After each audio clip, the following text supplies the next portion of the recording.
80 jours déjà, M. Eugène Diommi Ndongala, toujours gardé au secret dans les cachots de l'Agence nationale des renseignements, ANER en sigle. Il vous souviendra que M.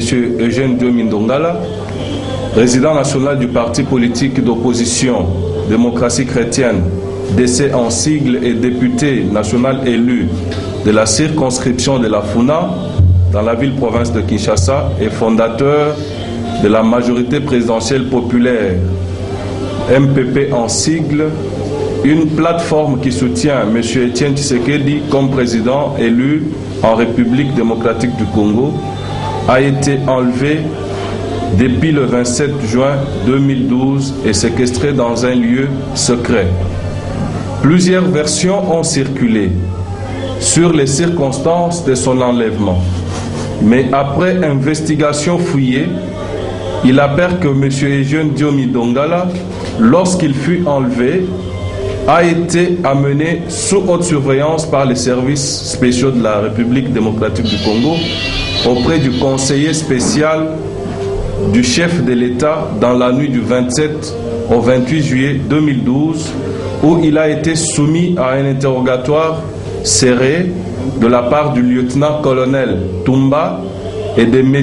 Amundala, tous deux agents du service du Comité de sécurité de l'État, CSE en sigle, ex-Conseil national de sécurité, CNS, dont les bureaux sont situés en Ngaliema. Après cet interrogatoire, son dossier a été transmis à M. Akala, qui est le chargé des opérations sur terrain à l'ANR. Et M. Akala, à son tour, sur demande de sa hiérarchie, confiera le dit dossier à M. l'inspecteur Wakilongo de l'ANR 3e direction, dont les bureaux sont situés sur avenue Lemera, ex-3Z, en face de la primature dans la commune de la Gombe à Kinshasa, lieu dans lequel l'infortuné est gardé jusqu'à ce jour. Les collectifs des organisations non gouvernementales des droits de l'homme déplorent le fait que, bien que le dossier de M. Eugène Diommi Ndongala soit instruit au niveau du parquet général de la République, celui-ci soit toujours entre les mains des services de sécurité en violation de l'article 18 de la Constitution qui dispose: toute personne arrêtée doit être immédiatement informée des motifs de son arrestation et de toute accusation portée contre elle, et ce, dans la langue qu'elle comprend. Elle doit être immédiatement informée de ses droits. La personne gardée à vue a le droit d'entrer immédiatement en contact avec sa famille ou avec son conseil. La garde à vue ne peut excéder 48 heures. À l'expiration de ce délai, la personne gardée à vue doit être relâchée ou mise à la disposition de l'autorité judiciaire compétente. Tout détenu doit bénéficier d'un traitement qui préserve sa vie, sa santé physique et mentale ainsi que sa dignité. En outre, l'article 17 renchérit: la liberté individuelle est garantie et elle est la règle et la détention l'exception. Eu égard à ce qui précède, les collectifs des ONGH exigent la libération immédiate et sans condition de M.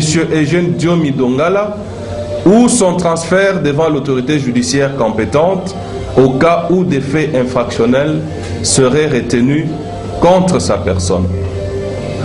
L'ouverture d'une enquête indépendante sur les circonstances de son enlèvement et sa détention illégale et anormalement prolongée dans les cachots de l'ANR jusqu'à ce jour. L'ouverture d'une action judiciaire à charge de toute personne impliquée de loin ou de près dans son enlèvement et sa détention. Toutefois, les collectifs des ONGDH restent saisis de la question. Voilà, mesdames, mesdemoiselles et messieurs. 5 premières questions. De satisfaire à... Dernièrement, les porte-parole du gouvernement est intervenu. Le gouvernement cherche des cellules pour les traduire à la justice. Le gouvernement remet. Il existe jusqu'hier, qui livrait en tout cas les... Bon, dans le sens que mon frère Eric et Eugène Théomin Dongala ont l'état de l'honorable session ordinaire de septembre, c'est réunité de Dongala. Et toujours dans le même ordre vous êtes mis d'accord. Quant à la question de savoir si les recettes que viennent de vous donner les ONGDH sont véridiques,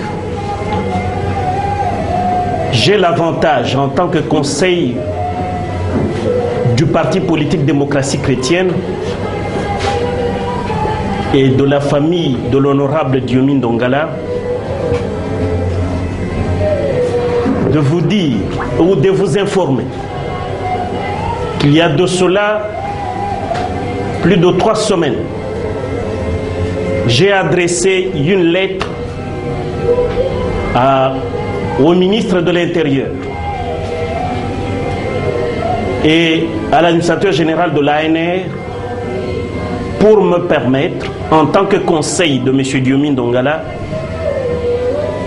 de visiter l'ANR et de rencontrer mon client. À ce jour, ni l'ANR, ni le ministre, personne, et je dis bien personne, n'a daigné réserver une suite à ma lettre. Si ça n'est une, c'est le silence.